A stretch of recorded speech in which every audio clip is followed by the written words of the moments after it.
Good morning. Today, I am tearing my van apart.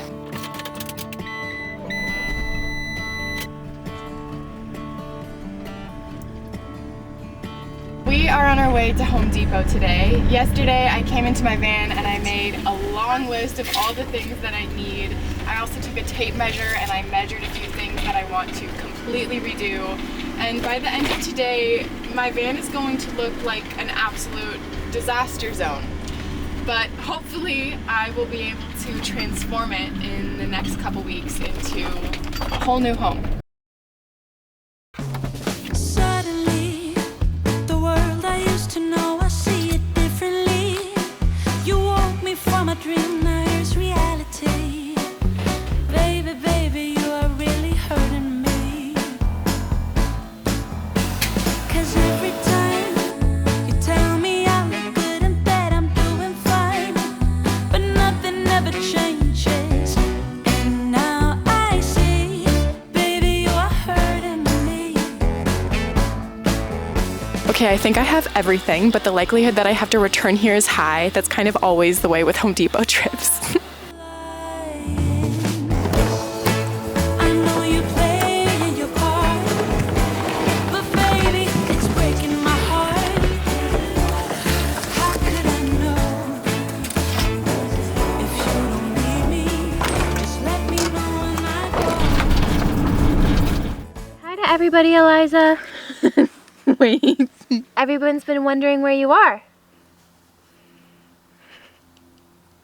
We are back. I went and had a big bowl of leftovers for lunch, and now I just need to get everything out of here so we can start.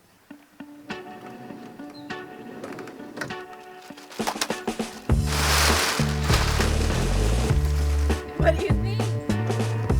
Wow! I don't even know where to put this right now. So I'm not quite taking apart my entire van, but I am taking apart a good half of it. I will be ripping out my bathroom today, ripping up my flooring, tearing my closet apart, and taking a lot of my things out of my van. It definitely will not look the same by the end of today. Unfortunately, if my sliding door is ever even slightly cracked open and it's raining outside, all of the rain comes pouring into my van and into this, which is why this is extremely warped. I wonder if I can just, I might be able to salvage it. Lots of wood glue and some clamps, maybe some screws. Huh, we'll see about this one.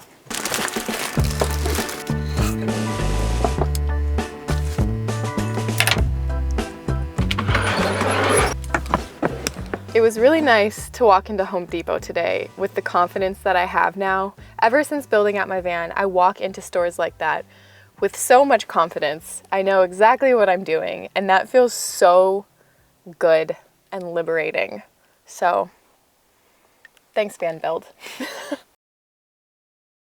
I'm gonna take a little break to talk to you guys about today's sponsor, Bluetti, and I have a really awesome giveaway from them that I'll announce at the very end of today's video, so make sure you stay tuned for that. If you guys don't know by now, Bluetti is one of my absolute favorite brands to work with. Bluetti is a brand that specializes in portable power stations, and they have power stations for pretty much anything you could think of, capable of charging things like your phone, or like me, your microphones for your camera while you're out and about, to powering lights for an outdoor patio, all the way to powering and charging household appliances and power tools.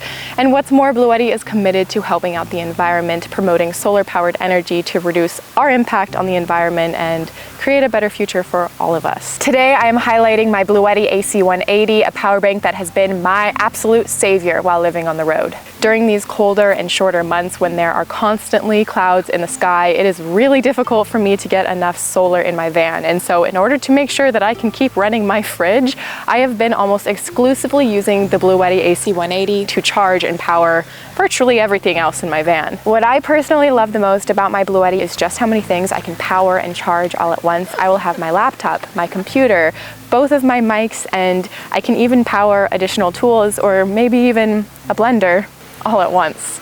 I have been living in my van for just shy of 3 years now, and I still don't have an alternator in my van, which means I can't charge my house batteries while I drive. Luckily for me, the AC180 can be charged while I'm driving, all with a handy cigarette lighter, which is super convenient for people like me who are constantly on the road. But if you are not driving nearly as much as I am, or you have other uses for your power bank, there are also 3 other ways to charge your Bluetti. My personal favorite way to charge my 180 is when I'm visiting family members or a friend's house, or maybe even a coffee shop, because it has the ability to turbocharge to 80% in just 45 minutes. This is awesome for me because I will be using my 180 extensively in my van, using it for everything for 3, 4, maybe even 5 days, and then I can recharge it almost to full capacity all while I'm sipping my morning coffee. This 1800 watt powerhouse has an AC output of 1800 watts with a powerlifting mode of 2700 watts. It has a capacity of 1152 watt hours. It has 11 output ports, and it has over 3,500 life cycles to 80% original capacity. The AC180 also comes with smart app control so that you can control it from anywhere at any time, but you also don't need to use an app at all if you don't want to, and you can still use your power bank just fine. For digital nomads like myself, for the outdoor enthusiasts, for people who are constantly on the go, or for people who want to have a bunch of outlets that they can use all at once, Bluetti has you covered. I am so grateful to Bluetti for sponsoring today's video. I will have all of their information linked in the description box below. And don't forget, I have a really cool giveaway from Bluetti that I'm going to be announcing at the very end of today's video, so make sure you stay tuned for that. Again, thank you so much to Bluetti, and with that, let's get back to work.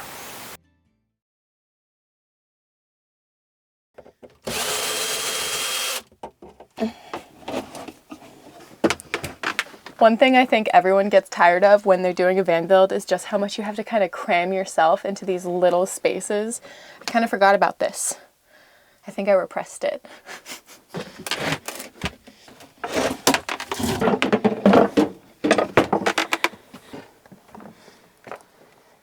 This is definitely the interesting part. I already turned off my water pump, which is a very important step. And now I need to remember how I connect my sink. Oh, I think I need a wrench. My toolkit is such a disaster zone. Please ignore this. It's important. Okay, there really wasn't that much leaking. I'll show you what I just did. I just disconnected the hot water portion, and now I just need to do the cold water portion. Now I have to do the gray water, and I have a feeling this is going to be grosser. Of every break I've ever had in this van build, of everything that I have ever had to fix, dealing with the gray water is by far the worst. Now, as long as I unscrew this, I should theoretically be able to take this entire thing out. I guess we will see very shortly. This is absolutely disgusting. I definitely did not skimp on the amount of screws that I put in.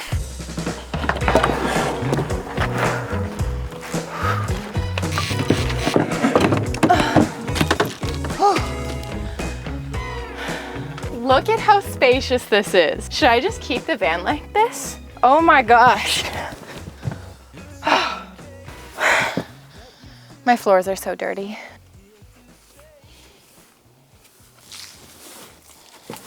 So the main reason that I'm doing all this, that I'm completely tearing my van apart, is because I have some serious problems with my flooring, and I also really want to see if I have any mold under this vinyl wood. I'm really hopeful that I don't, but the jury is kind of out on this one. When I installed my flooring in my van, I did not do it correctly. I did not put enough studs in between the insulation that I put in here, and so over time it's compacted so that when I step on certain areas of my floor, it completely moves, which is not what you want for your floor. I kind of have to keep using the same vinyl flooring so that it can match everything that's over there. So I ordered some. It's not going to get here until next Tuesday, which is okay because I have so much stuff that I really do want to fix in this van that having 2 weeks to do it feels already kind of like a lot, but I think I can do it. Oh my God, yeah. And there definitely is mold under my vinyl flooring, which changes a lot. I can already think of like 5 more things I need to get at Home Depot. This is not what I wanted to happen. Dang. I kind of think this means I need to take out my whole kitchen also. It's already 4 o'clock, but I think I'm gonna go for it. and I'll talk to you guys about my plan in the meantime. So as you guys probably know by now, I had no idea what I was doing when I built out my van, and I learned as I went, which means the first things I did were the things that I knew the least about. And as I said before, the floor was one of the very first things I installed. So though there are many stupid mistakes that I did on this build, there are none that are more stupid than deciding to put 1/4-inch plywood as my base flooring. This is so fun. I actually am having fun. Why did I do this, you ask? It's because I wanted clearance. I wanted to feel like it was roomy. I'm a tall girl, I am 5'10", and so I wanted to feel like I had plenty of space above me. I think I'll still feel that way with a 1/2 inch more. What do you guys think? I found my first mouse nest, and it wasn't even in the wall. So the idea that I have here is to take out my kitchen, just this area right here, not the closet, and then I can use the oscillating tool to very finely cut into my flooring. This is so weird, tearing my home apart. Take all of this out so that I can get the mold out. I can fix the insulation problem, the foam insulation problem where if you step, it kind of crunches. That was definitely a lot harder than I thought it would be. And I can change my subfloor to 3/4 inch. So I think that's the plan. Well, it's completely dark out, so it took me until past sunset to clear this out. My van is a complete wreck right now. Look at the current state of affairs. So I think I'm going to call it for tonight, although I am going to clean up the workspace, and tomorrow is going to be a big day. I'm hoping that I can get all of the flooring outside of the vinyl covering done tomorrow. Anyways, I will see you guys tomorrow.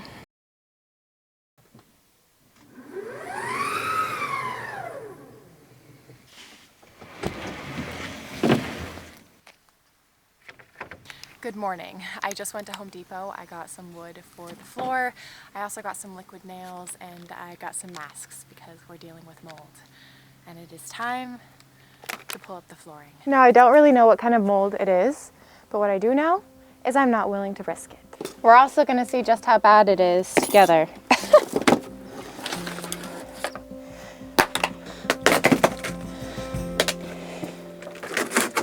I was really hoping that taking out this would be as easy as this. And I'll just buy a new one when I put the next flooring in.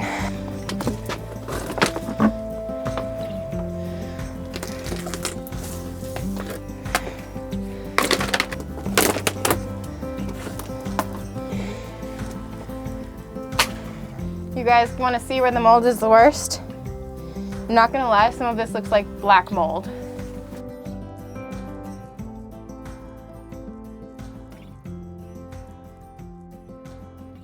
If I had to guess, it's because it's right next to where my sink is. And even though I've tried to be really careful, water has spilled in the van and it's just really hard to clean it up. And over time, I think that these panels just didn't seal all the way. I did have one really big, really unfortunate spill that I think probably caused this that happened fairly recently. I'm really glad that I'm taking it all out and redoing it.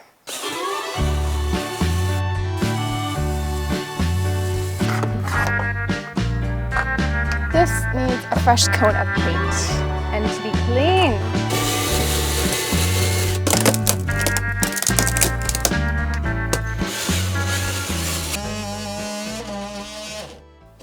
This is gonna be perfect. I think before I use the oscillating tool, I am going to take off my closet door because it's something I want to fix anyway.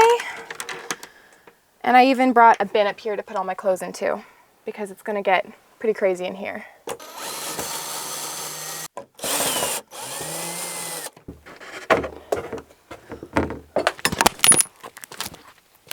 I definitely wasn't expecting how strangely therapeutic this feels to completely tear apart my home. I remember getting into this huge argument with my brother about how to properly install my floor. And I was so stubborn, and he was right. I wouldn't let my brother help me with the build at all because, frankly, I didn't want a man to do it for me. I feel like there have been a lot of stereotypes of if someone helps you with your build, the assumption is that that person, especially if it's a man, did most of the work. And I wanted to be able to get to the end of my build and be able to say, I did this all on my own. Now in hindsight, if I had accepted help, I probably would have done things a little more properly. My brother had just renovated a whole house. He definitely knew a thing or two. And as we've made it very abundantly clear, I didn't. But it is really special to have done this with my bare hands, to have accomplished this all on my own. It's all mine. Every last mistake and every last beautiful memory.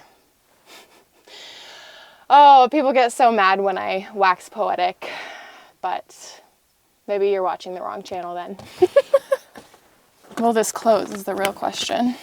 Okay guys, wish me luck, I'm so scared.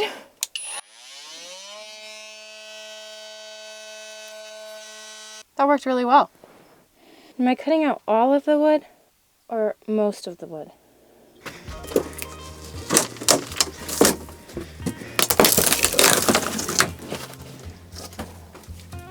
Here is where we are currently at. We are down to the bare bones.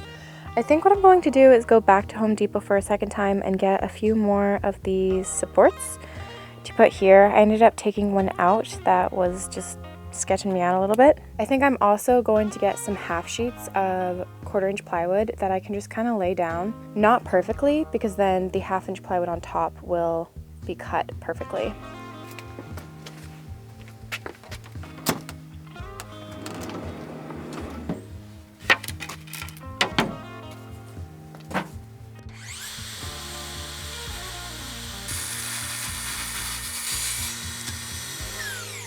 Cool.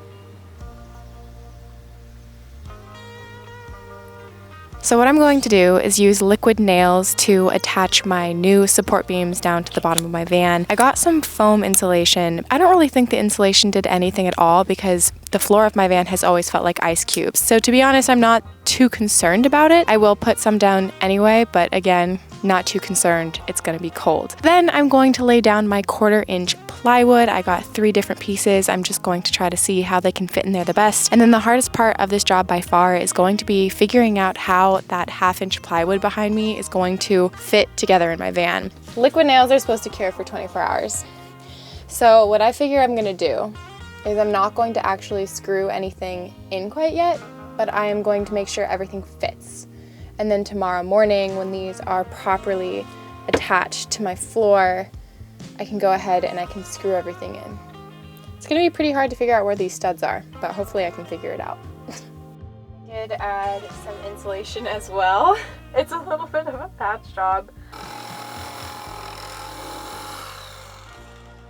We are moving into the evening shift. And I've decided that if I needed to build out a van and I could only use one power tool besides a drill, I would choose a circular saw. What would you choose? The thing I love about this is it doesn't have to be perfect. It just has to be sturdy. I think it might be time for a little extra lighting.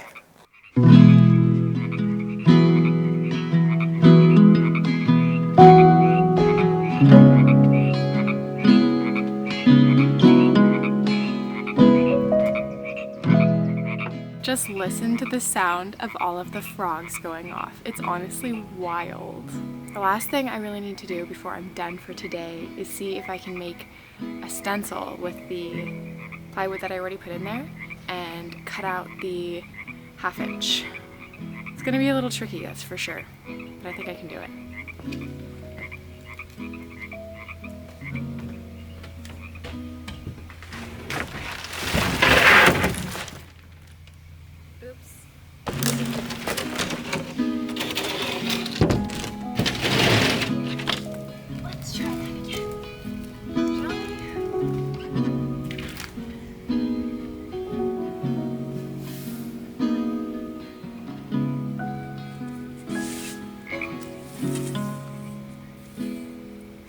Now I just need to cut it out. Also, you can barely see me. I'm still here. Okay, I moved to the workstation and we are ready to cut.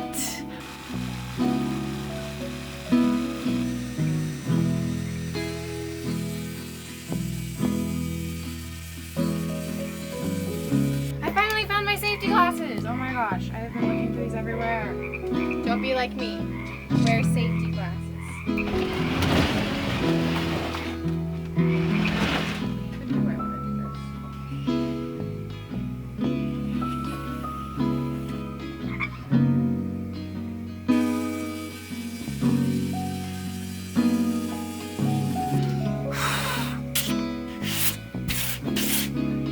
she fits.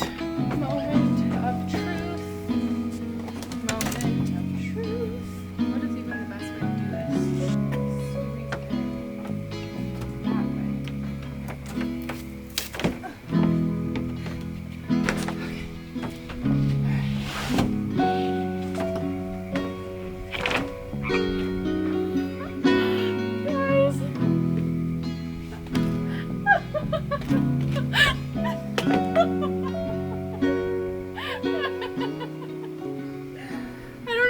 Emotional, but it fits perfectly on the first try. Oh my gosh. Oh my. I cannot believe that it fit perfectly on the first try. I feel really proud of myself. Like really proud of myself. In next week's video, I have a crazy amount of things that I want to do to this van. Everything needs to go back together. I'm building new drawers. I am repainting everything. I'm fixing all of the random little things that aren't working. I really want to install my isolator now that I know for sure that mice weren't eating it. I actually cut out this last panel just to make sure that mice didn't chew through the wire that was back there because at one point I think mice might have been living in my walls, but I actually didn't find any mice nests. So that was actually really good to not find. Anyways, I'm going to finish up here and I'm going to call it a night and I'm going to call it a video. So thank you guys so much for watching. I hope that this is entertaining content to see how this van's bones are. I think for the most part, a lot of the bones of my van are really good, but in this one area, I definitely could have done better. And when I pick up my flooring, I need to see if there's something I can put down as an additional vapor barrier so that this new plywood doesn't get moldy too. That would be really bad. I definitely don't want to do this again. At least this time I know it would be a lot easier, but still, let's not ever do this ever again, okay? All right, and I will see you next week in another, honestly, more chaotic video. I am very interested in what editing this is going to be like. Take care of yourselves. You have made it till the end and it is time for the giveaway, or you skip to this part, in which case, I see you. Anyway, Bloopers and I are partnering together to have the biggest giveaway yet on this channel. We are giving one of these AC 180s to one of you. You already know the specs, you know how amazing it is, and all you have to do if you want to be a part of this giveaway is comment down below what you would use your AC 180 for. Make sure to include the word Bloopers in your comment or it will not be counted. And make sure never to include any private information in the comment section. I will be announcing the winner in 2 weeks' time, so not in next week's video, but the week after that. And I will provide more information on how you can redeem your prize if you are the giveaway winner. So I'm very excited to see who wins, and with that, here are some bloops. I should wait for the plane to go by. Thought I'd be coming here at the most expensive time of day, but it's actually not that crowded. Okay. Whew. Kind of cool that almost all of my clothes fit in this one bin. Is that I'm not really willing to whisk it. Well, kind of. It is. It's gonna be gross. Because no matter how I do YouTube, it always feels weird to film in public. Not nail gun. Definitely not nail gun into my metal, no. Quite the mission. My pocket hole screws are. That's what they're called, right? Pocket hole? Pocket hole bits? Also, should I just redo that whole thing? How does that even sound? Do I sound coherent?